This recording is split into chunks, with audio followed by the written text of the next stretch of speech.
नमस्कार दोस्तों, स्वागत है मेरे चैनल पे लेटेस्ट सॉल्व। तो आज से हम टेलीग्राम का लिंक दे देंगे, तो यहाँ पर भी आपको कुछ कुछ मटेरियल मिल जाएगा। तो स्टार्ट करते हैं आज का टॉपिक। आज का टॉपिक है एथनॉल ब्लेंडिंग प्रोग्राम, जो बहुत न्यूज़ में भी था, आप लोग पढ़े होंगे बहुत सारे आर्टिकल इस पर ही मैं भी एक वीडियो लेके आया हूँ। एक ब्रीफ इंट्रोडक्शन होगा, मेंस राइटिंग और सब कुछ कुछ जो भी देखते हैं। तो इंट्रोडक्शन में देखते हैं कि सबसे पहले ये क्या है। तो एक इंपॉर्टेंट बायोफ्यूल है। बायो मतलब जो भी प्रोडक्ट, मतलब प्लांट या इस सबसे मतलब होगा। इसका fermentation of sugar bye east किया जाता है, यानी कि शुगर केन जो हम लोग के देश में सबसे ज़्यादा प्रोडक्शन होता है, कहीं ना कहीं उसका यूज़ करके इस तरह का फ्यूल बनाने का बात चल रहा है। तो ये बात तो 3-4 साल से चल रही थी, लेकिन करंट पे बात करते हैं तो जो हम लोग का फिनेंशियल ईयर 2021-22 में था कि 8.5% ऑफ इथेनॉल ब्लेंड किया जाएगा पेट्रोल के साथ।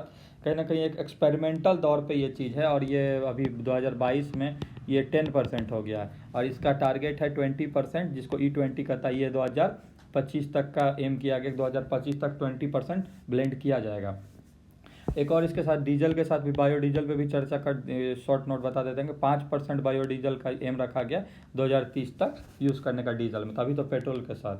तो जो भी है वो fermentation of sugar can buy east करके उसका जो भी मतलब फ्यूल बना जाएगा, उसको ब्लेंड किया जाएगा पेट्रोल में। तो देखते हैं इसका आगे क्या क्या इफेक्ट पड़ेगा हम लोग के लाइफ पे, या प्रोडक्ट पे, या जो जिस पे देखते हैं। तो सबसे पहले तो ये इसका फ़ायदा देख लेते हैं। तो कंट्री का जो डिपेंडेंस है क्रूड ऑयल का इंपोर्ट पे, जानते हैं कि हम लोग अरब कंट्री और अदर कंट्री, यूरोपियन कुछ कंट्रीज से हम लोग लेते हैं तेल वेल, तो वहाँ से कहीं ना कहीं इसका एक इंपोर्ट कट डाउन होगा। दूसरा, कार्बन एमिशन जो भी होता है, मतलब ये इन्वायरमेंटल फ्रेंडली होगा अभी के बजाय, अभी जो थोड़ा है उससे कम ही होगा।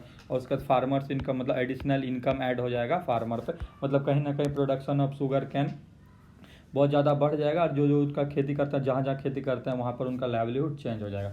इनका इम्पोर्टेंट ऑब्जेक्टिव को अगर हम लोग देखें तो सबसे पहले हम लोग एक चुन लेते हैं एनर्जी। तो एनर्जी में क्या, रिड्यूसन ऑफ बुल्स, वही वो बिल्स हो गया, मतलब कि इंपोर्ट में जो भी होता है फॉरेन, जो भी हम लोग मतलब कि पैसा बाहर जाता है हम लोग के देश का, वो कहीं ना कहीं कम होगा, और कंट्री का बचत होगा, और कंट्री का डेवलपमेंट होगा। इंसेंटिव फॉर फार्मर, मतलब जो भी ऑयल कंपनी है जो इस तरह का ब्लेंड करेगी, वो क्या इथेनॉल डायरेक्ट फार्मर से खरीदेगी, तो कहीं ना कहीं शुगर कैन फार्मर को एक बहुत ही बेनिफिट होगा, उनका आमदनी बढ़ेगा, उनका लाइवलीहुड चेंज होगा।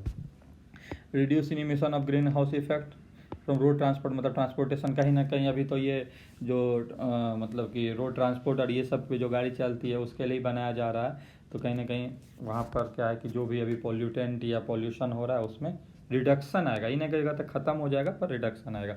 रिन्यूएबल है, और इसका प्लांट बेस्ड फ्यूल है, तो पहले पहले बता दिया। लोअर कॉस्ट देन पेट्रोल हो जाएगा।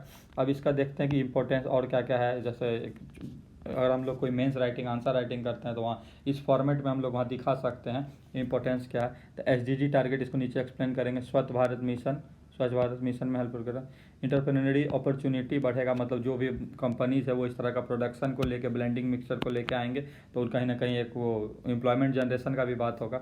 एग्रीकल्चर सेक्टर को सपोर्ट होगा, पॉल्यूशन डिक्रीजिंग होगा, एडिशनल इनकम टू फार्मर, ये सब डिस्कस हो चुका है। इको फ्रेंडली फ्यूल होगा, और सेफ फॉरेन एक्सचेंज, मतलब कहीं ना कहीं हम लोग अपने देश पे डिपेंडेंट होगा। आत्मनिर्भर भारत जो है, कहीं ना कहीं उस पॉलिसी को इनिशिएशन मिलेगा।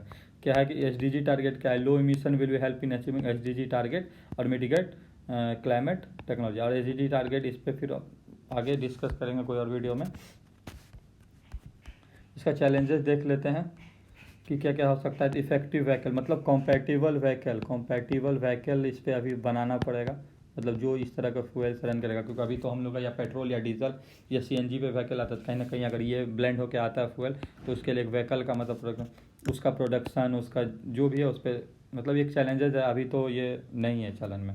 उसका फीड स्टॉक अवेलेबिलिटी, क्या ये अगर मतलब उस तरह का व्हीकल या उतना व्हीकल आ जाता है इन्वायरमेंट में, या मतलब कंपनी ले आती है हम लोग का सराउंडिंग इंडिया में, मान लीजिए प्रोडक्शन हो जाता है व्हीकल का, तो क्या उतना फ्यूल अवेलेबल होगा कि नहीं, मतलब इसका प्रोडक्शन को लेके क्या आगे एक्सपेंशन, इस प्लान को लेके आगे, और कहाँ पर मतलब भारत सरकार जाना चाहती है, और किसको कहाँ कहाँ दूसरे जगह भी यूज हो सकता है। और ग्लोबल एविडेंस, इसमें डिस्कस कर सकते हैं कि जो भी पॉल्यूटेंट रिडक्शन होगा, अभी जो हम लोग क्लाइमेट चेंज देख रहे हैं, हर चीज़ वो क्लाइमेट चेंज के कारण बहुत सारा मतलब कि हम लोग का क्लाइमेट पे इफेक्ट हो रहा है, मानसून पे इफेक्ट हो रहा है, ये वो, तो कहीं ना कहीं वहाँ पर भी इंडिया का एक रोल होगा कि कहीं ना कहीं ब्लेंड करके सुधार ला सकता है हर चीज़ में, और अपने डेवलपमेंट में भी इसका यूज़ होगा।